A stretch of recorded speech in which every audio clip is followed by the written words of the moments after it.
I showed up to my husband's lavish company party, only to hear whispers, "There's the frigid wife who can't satisfy him." Then his office mistress sneered, "Security, remove this useless woman."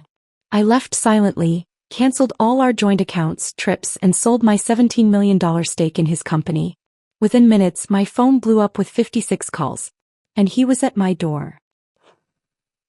The security guard at the entrance smiled and waved me through without checking my invitation. After all, I was Mrs. Robert Sterling, co-owner of the company being celebrated tonight. His respectful nod felt natural, expected even. For 15 years I'd been the woman behind Robert's success, the silent partner who reviewed contracts at midnight and hosted client dinners that sealed million-dollar deals. Tonight was different though. Tonight was supposed to be our moment. The ballroom sparkled with crystal and gold, filled with the city's most influential business leaders. I recognized the mayor chatting with the bank president near the bar, while tech moguls clustered around the hors d'oeuvres table discussing market trends. This wasn't just another corporate gathering. This was Robert's coronation as the newest member of the Billionaires Club. Before we continue, I want to thank you for joining me in sharing stories of women reclaiming their power. If you believe every woman deserves respect and recognition, please consider subscribing. It's free and helps us reach more women who need to hear this. Now let's see what happens next. I smoothed my emerald silk dress, the one Robert had chosen for me last week. "Green makes your eyes look mysterious," he'd said, kissing my forehead in that distracted way that had become his signature gesture. At 52, I still turned heads, still maintained the figure that had caught his attention 23 years ago when I was his paralegal and he was a struggling attorney with big dreams. "Margaret, darling." Patricia Hoffman, the governor's wife, air-kissed my cheeks with practiced enthusiasm. "Robert must be over the moon tonight. Such an achievement." "He's worked so hard for this," I replied, scanning the crowd for my husband's familiar frame. "We both have." Patricia's smile flickered for just a moment before returning to full wattage. "Of course, dear. You've always been so supportive."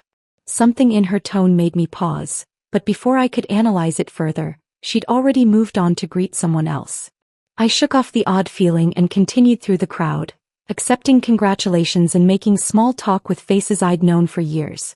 But as I moved deeper into the party, I began to notice things. Conversations that stopped abruptly when I approached. Meaningful glances exchanged over champagne flutes. Smiles that seemed forced, almost pitying. Near the chocolate fountain, I overheard Janet Morrison from the country club whispering to her husband, "I just feel so sorry for her. Everyone knows except." They noticed me approaching and immediately switched topics to discuss the weather. The knot in my stomach tightened. I finally spotted Robert near the stage, surrounded by his usual entourage of executives and investors. He looked magnificent in his custom-tailored tuxedo, silver hair perfectly styled, commanding the room with the confidence that had first attracted me to him. This was his night, his moment to shine, and I wanted nothing more than to stand beside him and share in his triumph. But as I approached, something strange happened. The circle of men seemed to close ranks, their backs turning slightly toward me as if forming a barrier. Robert continued his animated discussion about overseas expansion, completely unaware of my presence just feet away. "Robert," I said softly, touching his elbow. He turned, and for a split second I saw something flash across his face. Not joy or love or even recognition, but annoyance. Quick as lightning, it was replaced by a polite smile, the kind he reserved for persistent salespeople. "Oh, Margaret. You're here." His tone was flat, dismissive. No kiss, no arm around my waist, no introduction to the foreign investors he'd been courting for months. "Of course I'm here," I laughed, trying to keep things light. "This is our big night, remember?" One of the men cleared his throat uncomfortably and excused himself. Another checked his watch and muttered about finding his wife. Within moments, the circle had dispersed, leaving Robert and me standing alone. "I should get back to networking," Robert said, already scanning the room for his next conversation. "These deals won't close themselves." He walked away without another word, leaving me standing by the stage like a discarded prop. The rejection burned, but worse was the growing realization that people were watching, whispering, judging. That's when I heard it, crystal clear above the ambient noise of the party. "There's the frigid wife who can't satisfy him." The words came from somewhere behind me, spoken just loudly enough to ensure I'd hear. I turned slowly, my face burning with humiliation, but couldn't identify the speaker among the sea of faces. Poor thing, another voice added. She has no idea about Vanessa. Vanessa, Robert's new assistant. The 20-something blonde with the perfect figure and ambitious eyes who joined the company 6 months ago. The one who worked late nights and weekend meetings, who traveled with Robert to client presentations, who always seemed to be whispering something urgent in his ear. My hands began to shake as pieces of a puzzle I'd refused to see started falling into place. The late meetings that ran past midnight. The business trips I was suddenly excluded from. The way Robert's face lit up when his phone buzzed with what he claimed were urgent work messages. "Margaret, sweetie." The voice belonged to Vanessa herself, materializing beside me in a scarlet dress that cost more than most people's monthly rent. Her smile was sharp enough to cut glass. "Hello, Vanessa," I managed, my voice barely steady. She leaned in close, her perfume sickeningly sweet. "I think there's been a misunderstanding about tonight. This party is really for business associates and key stakeholders only." "I am a key stakeholder," I replied, finding my voice. "I own 17% of this company." "Had," she corrected with mock sympathy. "Past tense, darling. Robert's been meaning to discuss some recent changes with you." Before I could process her words, 2 security guards appeared at my elbows. The same men who'd smiled and nodded at me countless times before now looked through me as if I were invisible. "Security, remove this useless woman," Vanessa announced, her voice carrying across the nearby conversations. The ballroom fell silent. Every eye turned toward us, witnessing my public humiliation. I looked desperately toward Robert, but he'd turned his back, engaged in what appeared to be a fascinating discussion about quarterly projections. As the guards gently but firmly escorted me toward the exit, I realized that everything I thought I knew about my life, my marriage, and my future had just shattered like crystal hitting marble. The hotel's revolving door spun behind me with a finality that echoed through my bones. Each step down the marble stairs felt like walking away from a grave, not just my marriage but the version of myself I'd carefully constructed over 2 decades. The valet who'd greeted me with such warmth an hour ago now avoided my eyes completely, suddenly fascinated by his clipboard. My heels clicked against the pavement in a rhythm that matched my racing heartbeat. The city's nightlife hummed around me, couples laughing as they headed to late dinners, groups of friends celebrating Friday night freedom, but I felt completely detached from their joy. In my clutch, nestled between my lipstick and car keys, sat the small velvet box I'd been saving for tonight. I pulled it out, running my thumb over the soft surface. Inside lay a platinum bracelet engraved with coordinates, the exact location where Robert had proposed 23 years ago on that beach in Malibu. I'd commissioned it 3 months ago, planning to surprise him after his speech tonight. The irony tasted bitter in my mouth. "Excuse me, are you all right?" A young woman in a server's uniform had stepped outside for her smoke break. Her concern seemed genuine, unlike the manufactured sympathy I'd endured inside. "Just getting some air," I managed, forcing a smile that felt like cracking glass. She nodded and lit her cigarette, but I could feel her watching me. Did I look as broken as I felt? I straightened my shoulders and walked toward the parking garage, each step building something new inside my chest. Not grief but something harder. My Tesla sat exactly where I'd left it, gleaming under the fluorescent lights. I slid into the driver's seat but didn't start the engine. Instead, I sat in the silence, finally allowing myself to think clearly for the first time in months. The signs had been everywhere. Robert's sudden interest in fitness, trading his reading glasses for contacts, the mysterious charges on our credit card for restaurants I'd never been to. The way he'd started showering immediately after coming home from work, washing away evidence I'd been too trusting to recognize. But it wasn't just the affair that stung. It was how completely I'd been erased from the narrative of our success.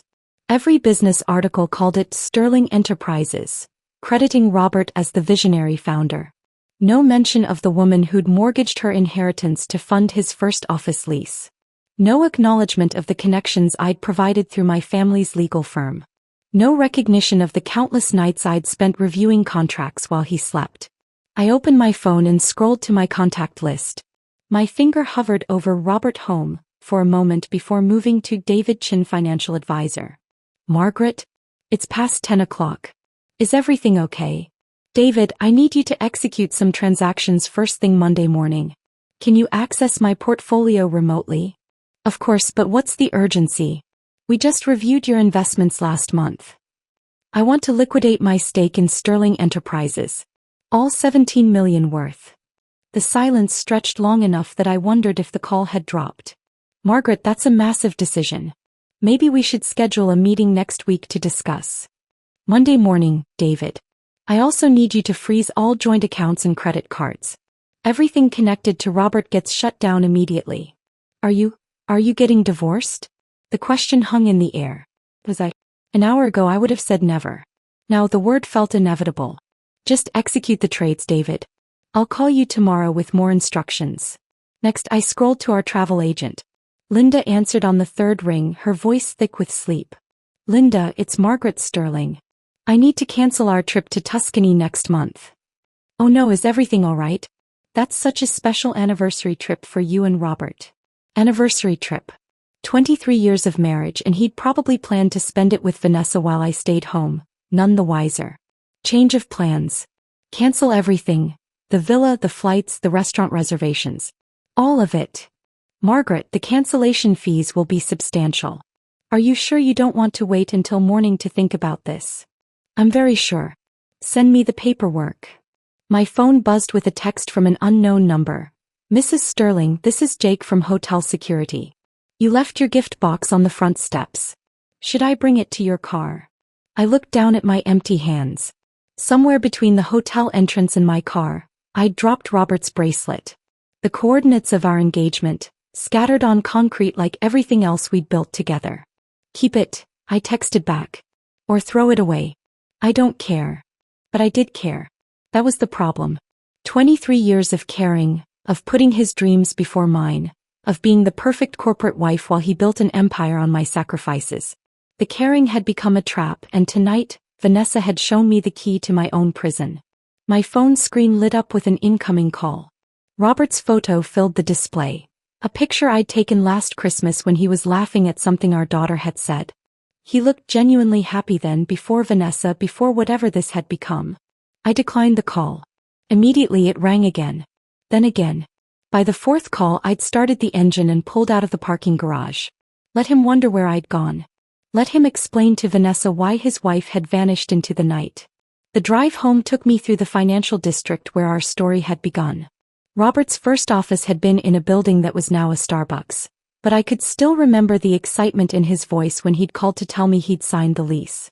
We're going to change everything, Margaret. You and me, we're going to build something incredible. We had built something incredible. But somewhere along the way, we had become he, and I'd allowed it to happen. My phone buzzed incessantly on the passenger seat, call after call from Robert, interspersed with texts that grew increasingly frantic. I didn't need to read them to know what they said. Panic. Confusion. Demands for explanations. By the time I pulled into our circular driveway, the missed call counter had reached 37. I turned off the engine and sat in the darkness of our 4-car garage, surrounded by the luxury his success had bought us. Tomorrow I would start dividing it all up. Tonight, I would sleep in our bed one last time as Mrs. Robert Sterling. The woman who walked into that party had been a fool. The woman sitting in this car was something else entirely. I woke at 5:30 just as I had every morning for the past decade. The empty space beside me in our king-sized bed felt vast, though Robert rarely stirred before 7 anyway. His absence seemed different now, permanent rather than temporary. I made coffee in the silence of our pristine kitchen. The automatic grinders were the only sound breaking the morning's stillness. My home office hadn't changed since yesterday, but everything felt different as I settled behind the mahogany desk Robert had given me for our 10th anniversary. The filing cabinets lined against the wall contained 23 years of meticulous record-keeping. Every receipt, every contract, every bank statement organized with the precision that had once impressed Robert's business partners. Now those same documents would serve a different purpose. I pulled out the first file, Sterling Enterprises Incorporation Papers from 1998. My signature appeared right beside Robert's, listing me as co-founder and initial investor. Funny how history had a way of rewriting itself in corporate press releases. I photographed each page with my phone, creating a digital trail that couldn't be disputed or hidden. The second file contained loan documents from 2001 when Robert needed capital to expand. My family's law firm had provided the connections, but more importantly, I'd signed as guarantor for the $3 million loan. My personal assets had been on the line, not his. Another photo, another piece of evidence. By 8 o'clock, I'd documented 15 years of financial contributions that told a story Robert's company biography conveniently omitted. The inheritance from my grandmother that funded his first major acquisition. The second mortgage on our house to cover payroll during the 2008 recession. The countless client referrals from my network that had built his empire. My phone rang. David Chen's name flashed on the screen.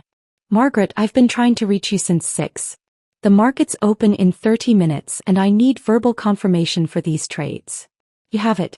Execute everything we discussed." The Sterling Enterprises stock has already dropped 2% in pre-market trading. Word is getting out about major shareholder changes. "Are you absolutely certain?" "David, I've never been more certain of anything in my life." "All right. Give me 2 hours and it'll be done." I hung up and opened my laptop. The legal notice I drafted at 3 in the morning stared back at me, clinical and precise. No emotional appeals, no explanations, just facts.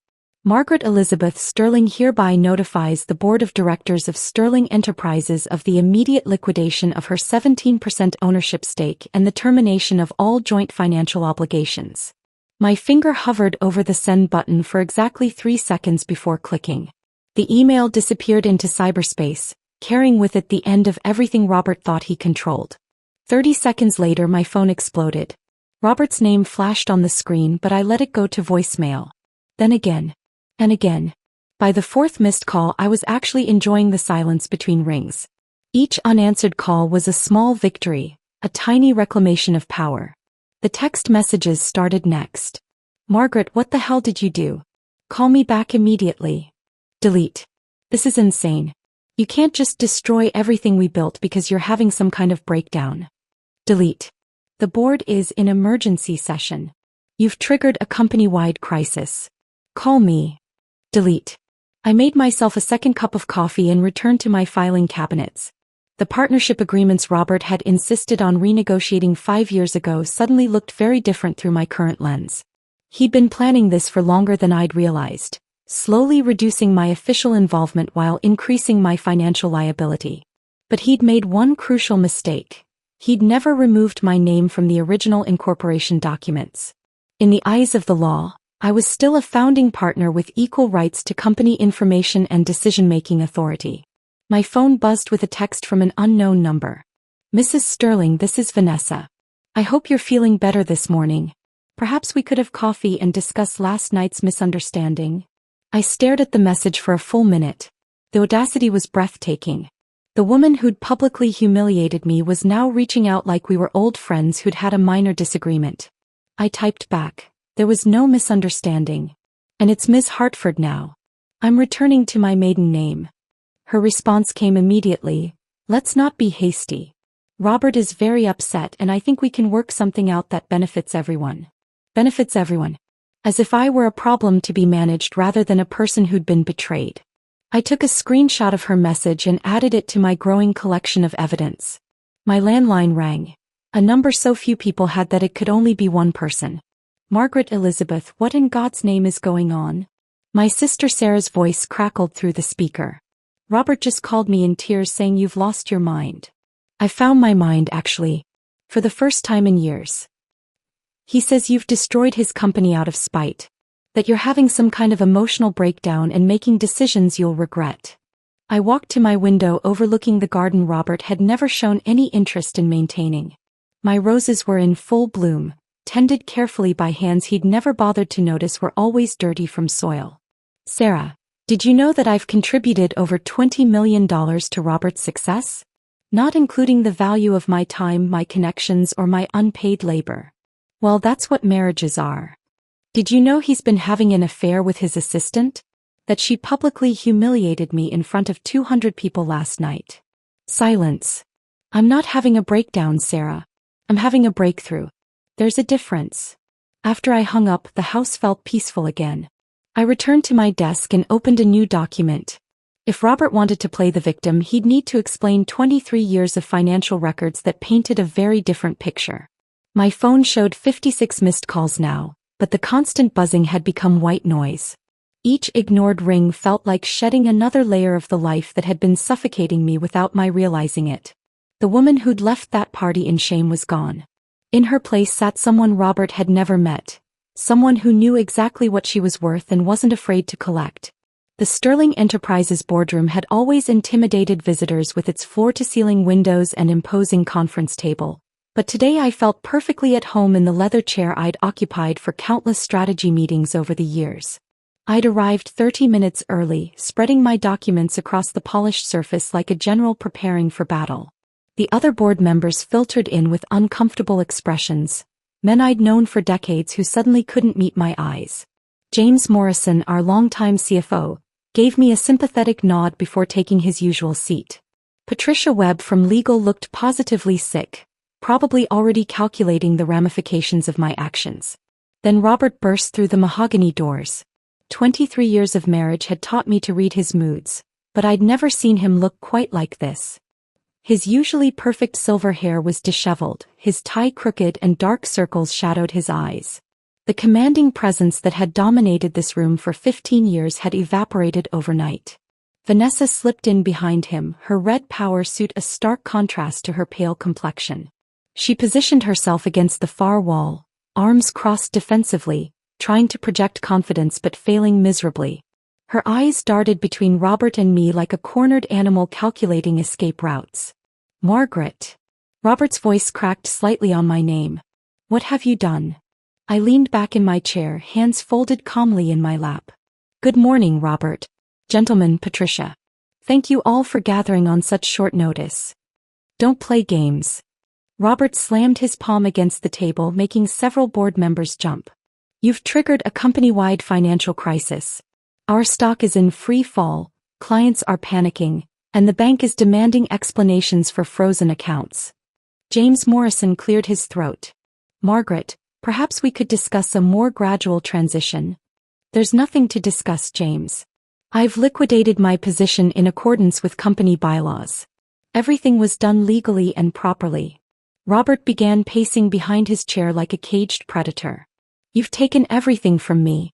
23 years of work, destroyed overnight because you're having some kind of emotional breakdown." The accusation hung in the air and I saw several board members shift uncomfortably. They were waiting for me to defend myself, to break down, to prove Robert's narrative that I was an unstable woman acting irrationally. Instead, I opened my folder and pulled out a single document. "This is the original incorporation filing from 1998, I said, my voice steady and professional. "You'll notice my name listed as co-founder and primary investor. Funny how that detail never made it into your company biography." Robert stopped pacing. That was just a formality. This is the loan guarantee I signed in 2001 when you needed $3 million to acquire Morrison Industries." I placed another document on the table. "My personal assets secured that expansion, not yours." Vanessa uncrossed her arms, suddenly paying very close attention. "And this," I continued, producing a thick stack of papers, "documents every financial contribution I've made to Sterling Enterprises over the past 2 decades. $27 million in direct investment, not including the market value of business connections, client relationships and strategic guidance." The room fell silent except for the hum of the air conditioning. Robert's face had gone from red to pale gray. "Margaret," Patricia Webb spoke carefully, "what exactly are you proposing?" "I'm not proposing anything. I'm informing you that as of this morning, I've divested all holdings in Sterling Enterprises. The company will need to restructure immediately to remain solvent." "You can't just," Robert started, but I cut him off. "I can and I have. What I built I can unbuild." For the first time since entering the room I looked directly at Vanessa. She was no longer the confident woman who'd humiliated me at the party. Her carefully applied makeup couldn't hide the fear in her eyes as she realized the implications of my actions. "Of course," I continued, still watching Vanessa, "the company could potentially recover if new leadership were installed. Someone without the baggage of recent scandal." Robert followed my gaze to his mistress and understanding dawned on his face. You're destroying everything to get back at me for. For what, Robert? For having an affair? For publicly humiliating me? For erasing my contributions from company history? I stood slowly, gathering my documents. This isn't revenge. This is business. The temperature in the room seemed to drop 10 degrees. James Morrison was frantically scribbling notes, probably calculating how to minimize damage to his own position. Patricia Webb looked like she was already drafting resignation letters. Robert slumped into his chair, the fight draining out of him. What do you want? I want what I've always wanted. Recognition for my contributions and respect for my intelligence. Since you seem incapable of providing either, I've decided to provide them for myself. The board will never accept this, he said weakly. The board doesn't have a choice. Unless you can produce $27 million by close of business tomorrow, Sterling Enterprises will be insolvent. I paused at the door. I suggest you call an emergency shareholder meeting to discuss new leadership. As I reached for the door handle, Robert played his final card. I'm stepping down as CEO. The words echoed through the boardroom like a death knell. Several board members gasped audibly. Vanessa's face went white as her meal ticket evaporated before her eyes. I turned back to face him. For just a moment I saw the young lawyer I'd fallen in love with, brilliant, ambitious, but ultimately weak when faced with real consequences. That's a wise decision, Robert. I'll have my attorney prepare the necessary paperwork for our divorce as well. Once you've secured the company's future, we can discuss the division of our personal assets. I walked out of that boardroom as a different woman than I'd walked in. Behind me, I could hear frantic whispers and the scratch of Patricia's pen as she began damage control. Vanessa's heels clicked rapidly against the marble floor as she hurried after Robert, probably already calculating her own exit strategy. The elevator doors closed with a soft ding and I finally allowed myself a small smile. 23 years of being invisible had taught me exactly how visible I could become when I chose to be.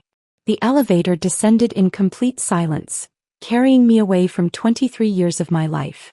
When the doors opened in the parking garage, I felt like I was stepping into an entirely different world.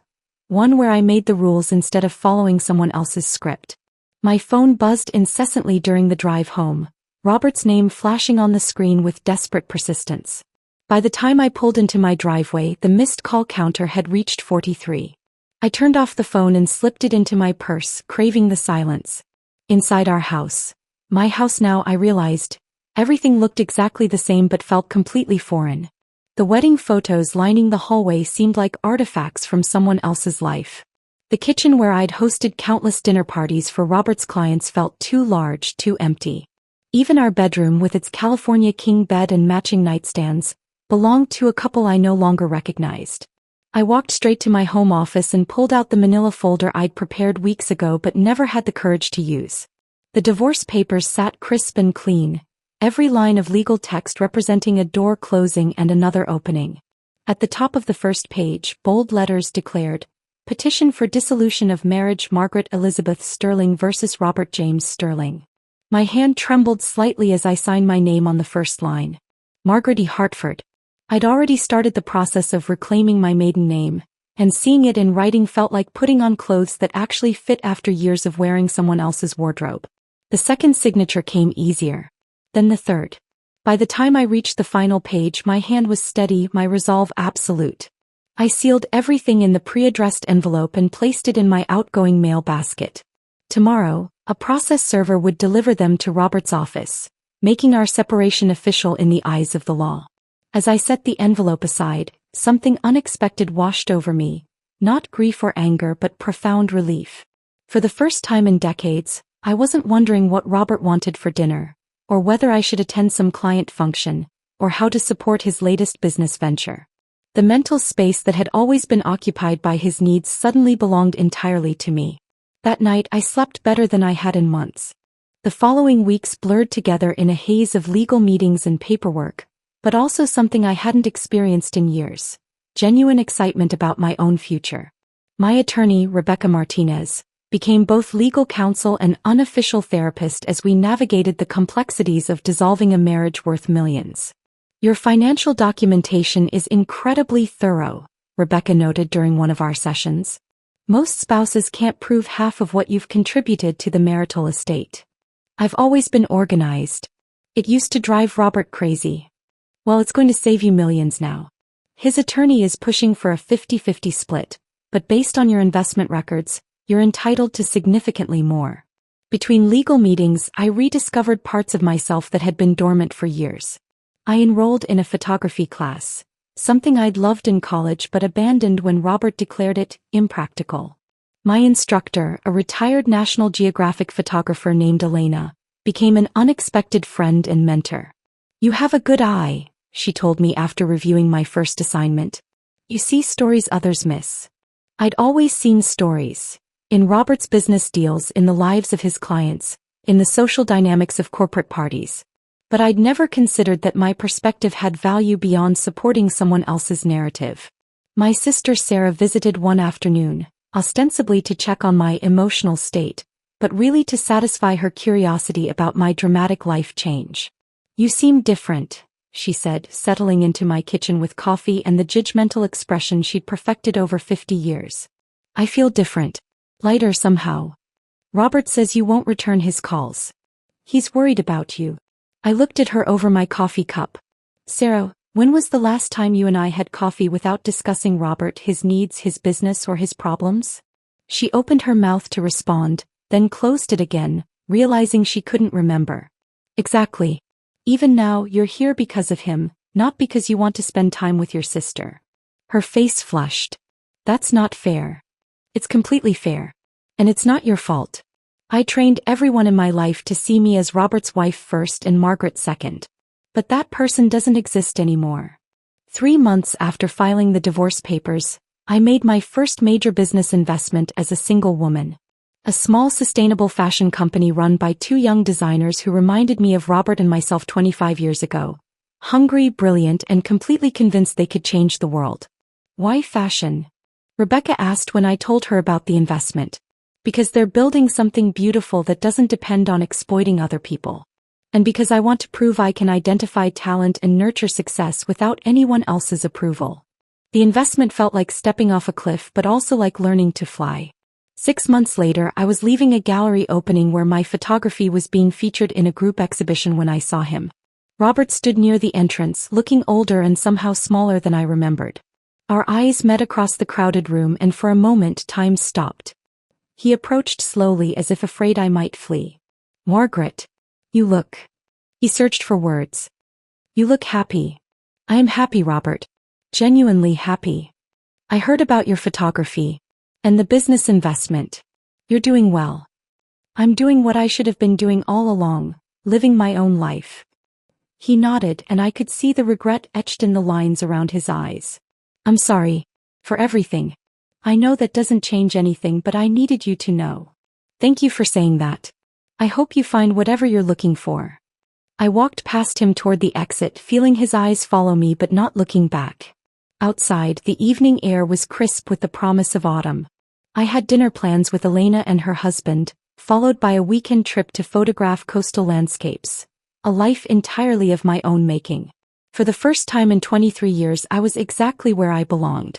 The coastal highway stretched before me like a ribbon of possibility, my camera equipment secured in the passenger seat of my new Tesla Model S, purchased with my own money in my own name, painted the exact shade of midnight blue I'd always loved but Robert had deemed too flashy.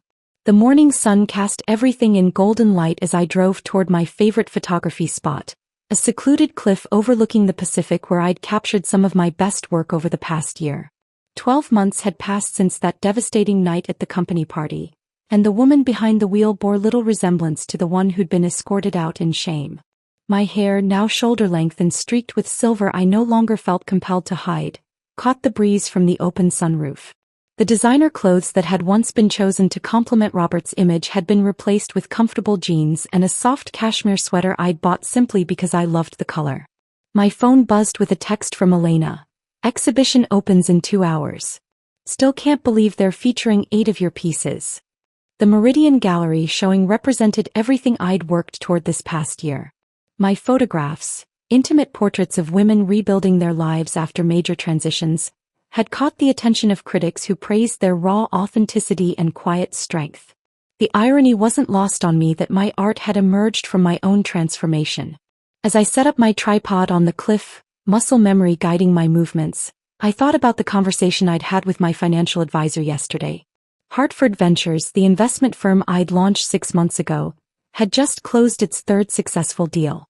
The sustainable fashion company had exceeded all projections, and 2 other startups in my portfolio were showing remarkable growth. "You have an instinct for identifying potential," Rebecca Martinez had said during our quarterly review. "These entrepreneurs trust you because you understand what it means to rebuild from scratch." The viewfinder showed me a perfect composition: waves crashing against jagged rocks, seabirds riding the wind currents, the endless horizon promising adventures yet to come. I adjusted the settings and captured the moment, knowing this image would join the others in my upcoming book proposal. Resilience, Portraits of Women Reclaimed, had already generated interest from 3 major publishers. My phone rang as I packed up my equipment. Sarah's name appeared on the screen and I answered with genuine warmth for the first time in years. "Margaret, I just wanted to wish you luck tonight. I know how much this exhibition means to you." "Thank you. Are you still planning to drive down for it?" "Wouldn't miss it." "And Margaret, I owe you an apology. You were right about how I'd gotten used to seeing you only as Robert's wife. Getting to know you this past year as just my sister has been a gift." After hanging up, I drove toward the city with a lightness in my chest that had become my new normal. The radio played classical music, Vivaldi's Four Seasons, and I found myself humming along, something I never would have done in Robert's presence. He'd always preferred silence during car rides, claiming music was distracting. The gallery buzzed with anticipation when I arrived for the final setup. My pieces occupied an entire wall, black and white portraits that told stories of transformation, resilience, and self-discovery. Each photograph represented weeks of building trust with women who'd agreed to share their most vulnerable moments with my camera. "These are extraordinary," said James Whitfield, the gallery owner, as we made final adjustments to the lighting. "The way you've captured not just their faces but their spirits. It's powerful work." The opening reception drew a crowd larger than I'd expected. Art collectors, critics, and curious locals mingled beneath my photographs, their conversations creating a gentle hum of appreciation. I moved through the crowd confidently, discussing my work with passion and authority, qualities I'd possessed all along but had never been encouraged to display. "Excuse me, are you the photographer?" I turned to find a young woman in her 30s, her eyes bright with curiosity and something else, recognition perhaps. "I am. I'm Margaret Hartford. Your work speaks to me," she said, gesturing toward a portrait of a woman in her 60s, laughing despite visible tear tracks on her cheeks. "I'm going through a divorce right now and seeing these images, it gives me hope that there's joy waiting on the other side." "There is," I assured her. "Different joy maybe, but authentic in ways you might not expect." As the evening progressed, I found myself in conversations that ranged from art theory to business strategy to life philosophy. People sought my opinions, valued my insights, and seemed genuinely interested in my perspective. The invisible woman who'd once stood silently beside Robert at corporate functions had been replaced by someone who commanded attention through her own accomplishments. Near the end of the evening, Elena approached with a champagne flute and a satisfied smile. "3 red dots," she announced, referring to the small stickers indicating sold pieces. "And I overheard 2 collectors discussing commissioning portrait work from you." I accepted the champagne and took a moment to survey the room. My work covered the walls, my name appeared on the exhibition materials, and my bank account reflected the value others placed on my creativity. But more importantly, I felt completely, authentically myself for the first time in decades.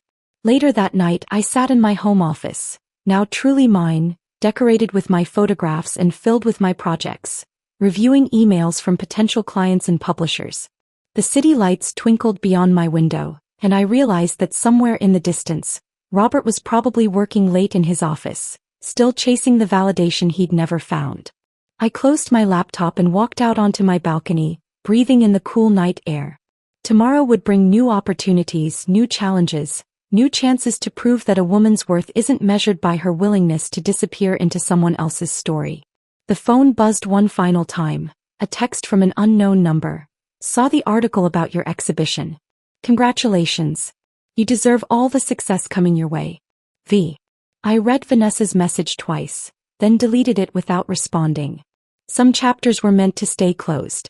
Standing under the stars, I smiled at the woman I'd become, successful, independent, and finally completely free. If this story of reclaiming power had you cheering Margaret on, hit that like button right now. My favorite part was when Margaret calmly told the boardroom she was taking back what she built, watching Robert's empire crumble. What was your favorite moment? Drop it in the comments below. Don't miss more empowering stories like this. Subscribe and hit that notification bell so you never miss an upload.